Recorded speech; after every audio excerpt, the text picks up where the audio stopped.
ছাত্রীরা, I hope all of you are hale and hearty by the grace of Almighty Allah. Today I am going to discuss with you right form of verbs. চলো আমরা এবার right form of verbs এর নিয়মগুলো একটু দেখে নিই। প্রথমত present simple টেন্সের ক্ষেত্রে সাবজেক্ট যদি থার্ড পারসন সিঙ্গুলার নাম্বার হয় সেক্ষেত্রে অ্যাফার্মেটিভ সেন্টেন্সে ভার্বের শেষে এস বা এস যুক্ত হয়। থার্ড পারসন সিঙ্গুলার, তাহলে তোমাদেরকে পারসনটা বুঝতে হবে। ফার্স্ট পারসন মানে আই এবং we, second person you and you, আর থার্ড পারসন হলো হি এবং দে। আর থার্ড পারসন সিঙ্গুলার হলো হি, দেটা হচ্ছে প্লুরাল। ঠিক আছে? অ্যাফার্মেটিভের ক্ষেত্রে তাহলে ভার্বের শেষে এস বা এস যুক্ত হবে। আর যদি আমরা নেগেটিভ সেন্টেন্স করি তাহলে সেখানে আমাদেরকে ডাজ ব্যবহার করতে হবে। তাহলে দেখো, রিনা সিং এ বিউটিফুল সং। ঠিক আছে? তাহলে এবার ব্র্যাকেটে আছে সিং, রিনা থার্ড পারসন, সেজন্য সিং ভার্বের সাথে আমরা কি দিলাম একটা S. Okay, sings a beautiful song. এবার যদি আমি নেগেটিভ সেন্টেন্স করি তাহলে কি করতে হবে? রিনা সিংস এ বিউটিফুল সংসকে আমি নেগেটিভ করছি, তাহলে তুমি দেখতে পাচ্ছ এখানে কোনো অক্সিলারি ভার্ব নেই। তাহলে এই জন্য আমাকে বাইরে থেকে কি আনতে হবে? ধার করতে হবে ডু, ডাজ অথবা ডিড। তবে আমরা জানি এখানে এস যেহেতু আমরা ব্যবহার করব ডাজ। ঠিক আছে? তাহলে রিনা ডাজ এন্ড যেহেতু নেগেটিভ করছি, এখানে লিখলাম সিং, এখানে আর সিংস লিখলে হবে না, ভুল হয়ে যাবে, এটা খেয়াল করতে হবে। এখানে এস লেখা যাবে না। Rina doesn't sing a beautiful song. ঠিক আছে? ওকে, এবার আরেকটু উদাহরণে যাচ্ছে। Always, everyday, sometimes, often, seldom, generally, daily, regularly, occasionally, usually, normally ইত্যাদি অ্যাডভার্বগুলো অধিকাংশ ক্ষেত্রে প্রেজেন্ট সিম্পল টেন্সে ব্যবহার হয়। প্রেজেন্ট সিম্পল টেন্স মানে হচ্ছে প্রেজেন্ট ইনডিফিনিট টেন্স। রিমন, একটি উদাহরণ, Rimon usually play cricket in the afternoon. Play শব্দটা আছে ব্র্যাকেটে, তাহলে রিমন ইউজুয়ালি প্লেস, তার মানে রিমন হচ্ছে থার্ড পারসন, সেজন্য ভার্বের সাথে এস যুক্ত হয়েছে। ক্রিকেট ইন দ্য আফটারনুন, আর আমরা দেখতে পাচ্ছি সেন্টেন্সটি হচ্ছে প্রেজেন্ট ইনডিফিনিট টেন্স। ওকে, আরেকটি sentence, my mother read the Quran everyday. তাহলে মাই মাদার রিড, রিডটা ব্র্যাকেটে আছে, মাই মাদার থার্ড পারসন, সেজন্য ভার্বের সাথে একটা এস হয়েছে, reads the Quran everyday.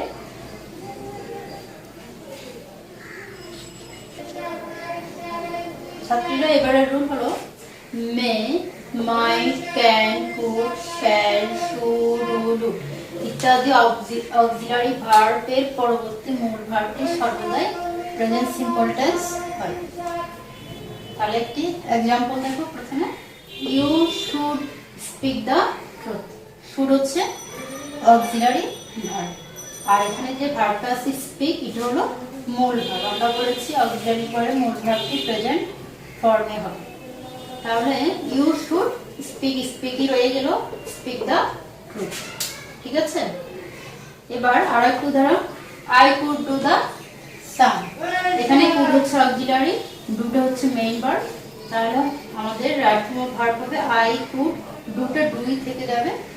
Okay, do the সাম। তারপরে রুলটি ইউনিভার্সাল ট্রুথ। তোমরা জানো ইউনিভার্সাল ট্রুথ মানে হচ্ছে চিরন্তন সত্য, হিস্টোরিক্যাল ফ্যাক্ট, তার মানে ঐতিহাসিক যে ঘটনা। তারপর হচ্ছে হ্যাবিচুয়াল ফ্যাক্ট। হ্যাবিচুয়াল ফ্যাক্ট মানে হলো অভ্যাসগত কর্ম। বুঝালে প্রেজেন্ট সিম্পল টেন্স হয়, প্রেজেন্ট ইনডিফিনিট টেন্স তোমাদেরকে লিখতে হবে। The earth move round the sun, ব্র্যাকেটে আছে কি মুভ। তাহলে দ্য আর্থ, শুধু আমরা যখন রাইট ফর্ম অফ ভার্ব করব মুভস লিখতে হবে, ভার্বের সাথে শুধু একটা এস যোগ করব, টেন্সের কোনো পর্যন্ত হবে। The earth moves round the sun. এরপর আরেকটা উদাহরণ, every day my mother, get হচ্ছে ব্র্যাকেটে, get up from bed before sunrise. Right form of verb হবে every day my mother, get এর সাথে একটা এস হবে, মাই মাদার থার্ড পারসন, তার জন্য S, gets up from bed before sunrise. ঠিক আছে ছাত্রীরা, এবারে রুলটি মনোযোগ দিয়ে দেখো। নাও, at present, at this moment, day by day, day after day, gradually ইত্যাদি সেন্টেন্সে থাকলে ভার্বের প্রেজেন্ট কন্টিনিউয়াস টেন্স হয়। তোমরা প্রেজেন্ট কন্টিনিউয়াস টেন্স মানে জানো যে subject plus am is are plus verb plus ING plus object. আচ্ছা, এবার एग्जांपल দেখো। I prepare my lesson now. আমরা বলেছি যে নাও এট প্রেজেন্ট এই শব্দগুলো থাকলে প্রেজেন্ট কন্টিনিউয়াস টেন্স হবে এবং এই সেন্টেন্সে আছে কি নাও। তাহলে যেহেতু প্রেজেন্ট কন্টিনিউয়াস হবে এখানে কিন্তু কোনো অ্যামিজারও নেই প্রশ্নে, তারপর আমাদেরকে একটু আনতে হবে। আই এর সাথে আন হবে, ভার্বের সাথে হবে তাহলে ING. I am preparing my lesson now. আচ্ছা, আর একটা উদাহরণ। At present he stay with his uncle. এখানে কি আছে তাহলে এট প্রেজেন্ট। এট প্রেজেন্ট থাকার কারণে সেন্টেন্সটি কি হবে প্রেজেন্ট কন্টিনিউয়াস টেন্স। সেজন্য এট প্রেজেন্ট হির সাথে কোনো অ্যামিজার নেই কিন্তু কন্টিনিউয়াস টেন্স হবে, সেজন্য আমরা কি আনলাম ইজ আনলাম। হি ইজ, ভার্বের সাথে আইএনজি হবে স্টেইং উইথ হিজ আঙ্কেল। ওকে, আচ্ছা যাক, আশা করি বুঝেছো। এবার আরেকটি rule, just, already, recently, lately. এই শব্দগুলোর অর্থ তোমরা জানো। আর লেটলি শব্দের অর্থ অনেকে ভুল করো।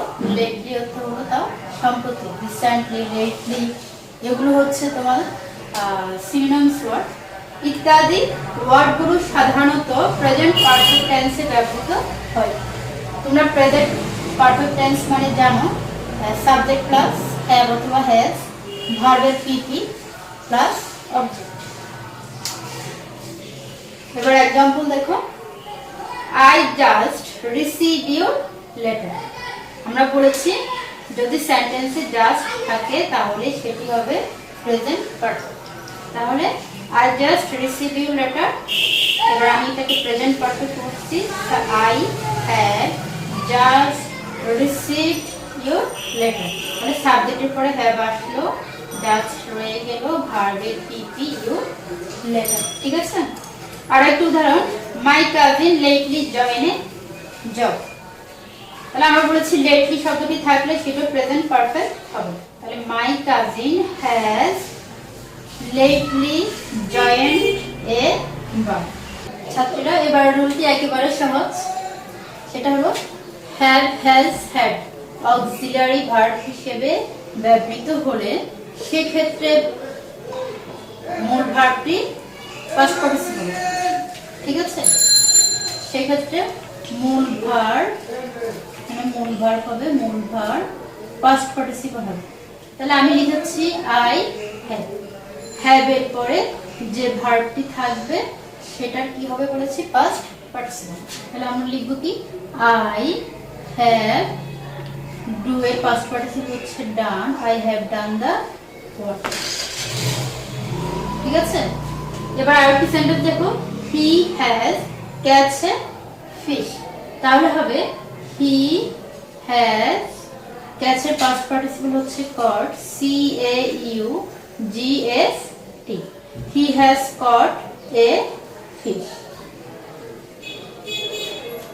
আশা করি বুঝেছো। এবার আরেকটি রুল দেখো।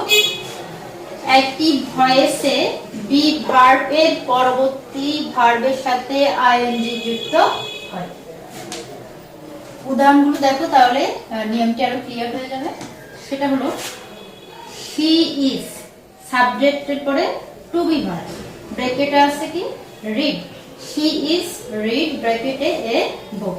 তাহলে আমরা যখন এরপরে টাইপ ফর্ম ভার্ব লিখবো আমরা দেখতেছি হি ইজ, যেহেতু সাবজেক্টের পরে টু বি ভার্ব আছে এরপরে যে ভার্বটা হবে মূল ভার্বের সাথে কি হবে আইএনজি যুক্ত হবে। হি ইজ রিডিং এ বুক।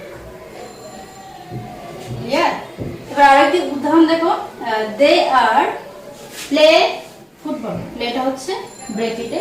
তো তোমরা দেখতে পাচ্ছ প্রথমে সাবজেক্ট, তারপর হচ্ছে টু বি ভার্ব। আমরা বলেছি সাবজেক্টের পরে টু বি ভার্ব থাকলে অ্যাক্টিভ ভয়েসের ক্ষেত্রে তাহলে মূল ভার্বের সাথে কি হবে, আইএনজি। আমি প্লে এর সাথে আইএনজি দিয়ে দিলাম, দে আর প্লেইং। ছাত্রীরা এবার রুলটি দেখো, প্যাসিভ ভয়েসে বি ভার্বের পরবর্তী ভার্বের পাস্ট পার্টিসিপল হয়। তোমরা বি ভার্ব কি জানো? তাহলে আমাদের এক্সাম্পলটা দেখো, football is played by the. এটা একটি প্যাসিভ সেন্টেন্স। আমরা দেখছি সাবজেক্টের পরে বি ভার্ব আছে আর ওদিকে বাই আছে, তার মানে এটা হলো বাই এর পরে আছে কি অবজেক্ট, অবজেক্ট আর সাবজেক্ট অবজেক্ট, ঠিক আছে? তাহলে আমরা বুঝতে পারছি এটা হলো প্যাসিভ ভয়েস। তো প্যাসিভ ভয়েস হলে তাহলে আমরা বলেছি প্যাসিভ ভয়েসে বি ভার্বের পরে যে ভার্বটা হবে সেটা ভার্বের পাস্ট পার্টিসিপল। তাহলে আমাদের অ্যানসারটা কি হবে, football is played, past participle হচ্ছে played, football is played by them. Okay, আর একটা উদাহরণ দেখো, লেট দ্য ওয়ার্ড বি, ব্র্যাকেটে আছে ডু। তাহলে আমরা বলেছি বি ভার্বের পরে যে মূল ভার্বটি থাকবে সেটা পাস্ট পার্টিসিপল হয়ে যাবে, অথবা প্যাসিভ ভয়েসে আমরা জানি যে কি মূল ভার্বটা পাস্ট পার্টিসিপল হবে। তাহলে let the work be done, ঠিক আছে? আচ্ছা, এবার আরো একটু নিয়ম দেখো, সেটা হলো টু বি এর পরবর্তী ভার্ব পাস্ট পার্টিসিপল হবে। তাহলে উদাহরণ হচ্ছে the principal desired the notice to be verb, এরপর আছে মেইন ভার্ব, মেইন ভার্বটি ব্র্যাকেটে আছে, আমরা বলেছি সেটা হয়ে যাবে পাস্ট পার্টিসিপল। তাহলে অ্যানসারটি হবে the principal desired the notice to B Hang, past participle হচ্ছে হাং, HUN। ছাত্রীরা আশা করি নিয়মগুলো বুঝতে পেরেছ। আজ এই পর্যন্ত, সামনে আরো রুল নিয়ে আসবো। আজকের জন্য এখানেই শেষ। Thank you.